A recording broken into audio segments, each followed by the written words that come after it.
الصلاة والسلام عليك يا سيدي يا رسول الله وعلى آلك وصحابك يا سيدي يا حبيب الله. شهر رمضان الذي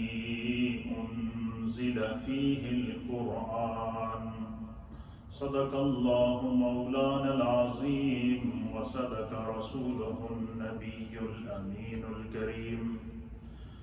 حمد و صلات کے بعد سامعین و ناظرین، اللہ رب العالمین کا لاکھ لاکھ شکر ہے کہ جس رب کریم نے ہم گناہگاروں پر کرم کرتے ہوئے، فضل کرتے ہوئے، رحم فرماتے ہوئے ہمیں اپنی زندگی میں ایک مرتبہ پھر رمضان المبارک 1441 ہجری کی خوشخبری سنائی ہے۔ ہم رمضان کی ساعتوں، برکتوں اور رحمتوں کی طرف بڑھ رہے ہیں۔ اللہ کے پیارے حبیب لبیب نبی رحمت صلی اللہ تعالی علیہ وآلہ وسلم رمضان کا بابرکت مہینہ آنے سے ایک دن پہلے صحابہ کرام کو باقاعدہ خطبہ دے کر ان کی ذہن سازی کیا کرتے تھے، ان کو روحانی طور پر، فکری طور پر، تصوراتی طور پر اور تخیلاتی طور پر رمضان کی روحانیت اور اس کی برکات اور اس کی عظمتوں کے لیے تیار کرتے تھے۔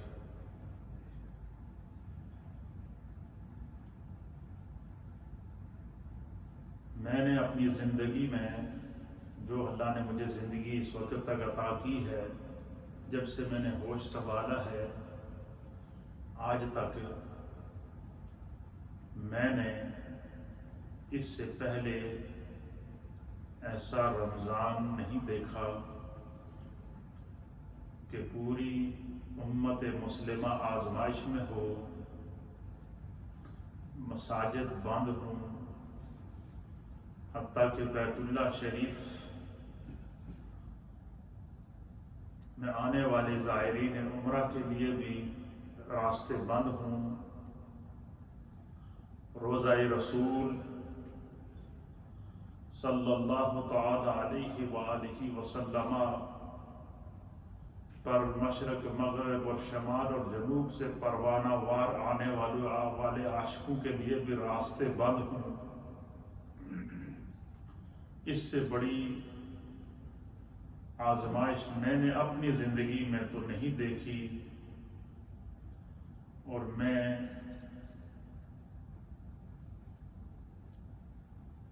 اس پر ریسرچ کر رہا تھا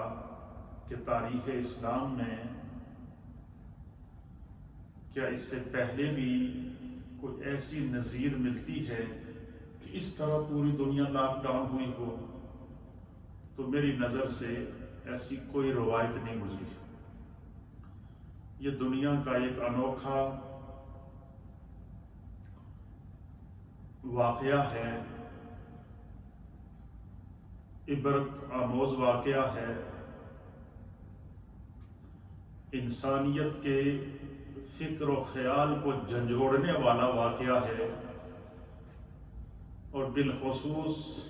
مومنین، چاہے ان کا تعلق مردوں سے ہو، عورتوں سے ہو، نوجوانوں سے ہو، بچوں اور بچیوں سے ہو،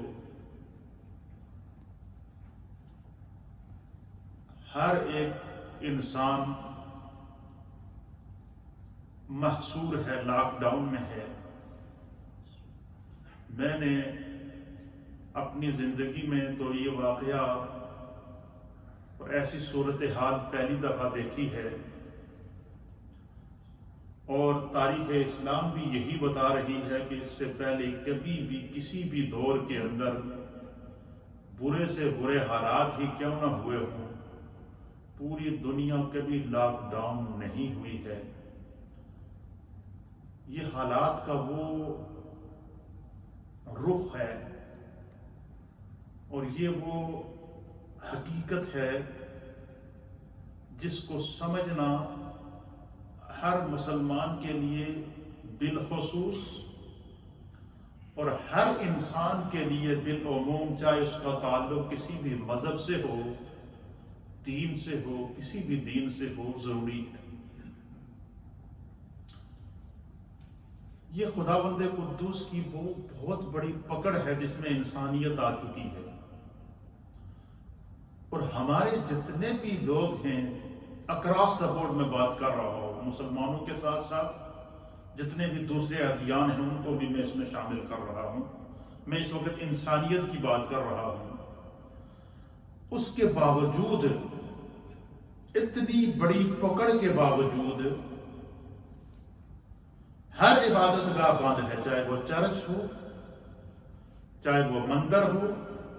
چاہے وہ گردوارہ ہو، چاہے وہ مسجد ہو،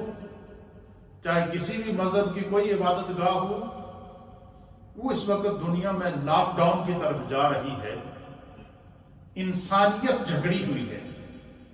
میں آج روایتی گفتگو سے ہٹ کر میں آپ کو حقائق کی طرف لانا چاہتا ہوں، لیکن اس کے باوجود میں نے دیکھا کہ لوگ اس کو سیریس نہیں لے رہے۔ لوگوں کے حالات کے اندر، ہماری روزمرہ کی زندگی کے اندر، ہمارے جو آپس میں جو ایک دوسرے کے ساتھ تعلقات میل جول ہیں اس کے اندر، جو ہماری روزمرہ کی عبادات ہیں ان کے اندر، جو روزمرہ کے معمولات اور تقوی ہے ان کے اندر، میں نے کوئی تبدیلی نہیں دیکھی۔ تو یہ اس بات کی طرف اشارہ ہے کہ اے مسلمان، اپنی آنکھوں کے سامنے اتنا بڑا منظر دیکھنے کے باوجود کیا تیرا دل نہیں پگھل رہا؟ کیا تیری آنکھوں میں آنسو نہیں آ رہے؟ کیا تو اپنے رب کی طرف ابھی بھی متوجہ ہونے کے لیے تیار نہیں ہے؟ آج رمضان آ رہا ہے، آج روئے زمین پر مسجدیں بھری ہوتی تھیں، نماز تراویح سے مسجدیں بھری ہوتی تھیں، نماز جمعہ میں جمعہ شروع ہونے سے پہلے مسجدوں میں جگہ نہیں ملتی تھی، اور آج ہماری مسجدیں ویران ہیں۔ انسان تجھے کیا ہو گیا؟ ہمارے اندر کب خوف خدا آئے گا؟ اس لیے یہ وہ حقیقت ہے جو خدا کی طرف سے ہمیں پکڑ کی صورت درپیش ہے، اور یہ پوری دنیا ہال ورلڈ کے اندر میں نے ایسے حالات نہیں دیکھے، بلکہ میں اس کو بالکل عالمی تناظر کے اندر اس ساری صورتحال کو دیکھ رہا تھا۔ فرسٹ ورلڈ وار ہوا، سیکنڈ ورلڈ وار ہوا، ایٹمی جنگیں ہوئی، بعض ممالک کے اوپر ایٹم بم پھینکے گئے، ان ایٹم بموں کے جو کیمیکل تھے، جو ان کی کیمیکل گیس تھی، اس نے پوری دنیا کو ڈسٹرب کیا، لیکن تاریخ پھر بھی بتاتی ہے کہ روئے زمین پر کبھی مسجدیں اور اللہ کی عبادت گاہیں لاک ڈاؤن نہیں ہوئی۔ یہ ایک بہت بڑا ہمارے لیے عالمیہ ہے، سوچنے کی بات ہے۔ اس لیے لیکن پھر بھی وہ رب کریم ہے اور رحیم ہے، ستار ہے، غفار ہے، 70 ماؤں کی مامتا سے زیادہ اپنے بندے سے پیار کرتا ہے۔ اس رب کریم نے توبہ کا دروازہ کھلا رکھا ہے، رحمت کا دروازہ کھلا رکھا ہے۔ وہ پھر ہمیں موقع دے رہا ہے کہ اے انسان میری طرف لوٹ آ، اس لیے میرے جتنے بھی مائیں ہیں، بہنیں ہیں، بزرگ ہیں، نوجوان ہیں، آل دا ورلڈ میں اس وقت سوشل میڈیا کے ذریعے مخاطب ہیں، اس وقت ہمیں اپنی زندگی کی اسٹریٹجی چینج کرنے کی ضرورت ہے۔ اور وہ اسٹریٹجی ہم کیسے چینج کریں کہ جب ہم اللہ کی طرف رجوع کریں، اللہ کے رسول کی طرف رجوع کریں،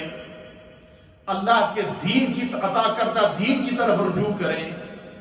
نبی پاک صلی اللہ تعالی علیہ وآلہ وسلم کے بتائے ہوئے طریقے اور اصول کی طرف جب ہم رجوع کریں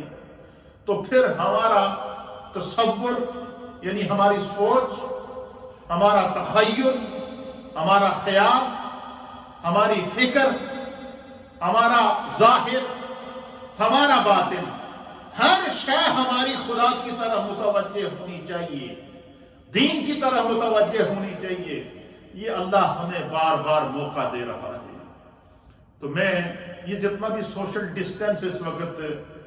مختلف دنیا کی حکومتوں کی طرف سے کیا جا رہا ہے، لوگوں کو احتیاطیں بتائی جا رہی ہیں کہ مساجد کے اندر یا عبادت گاہوں کے اندر یا بازاروں کے اندر یا دفاتر کے اندر یا ایسے وہ مقامات جہاں پر اجتماعی گیدرنگ ہو،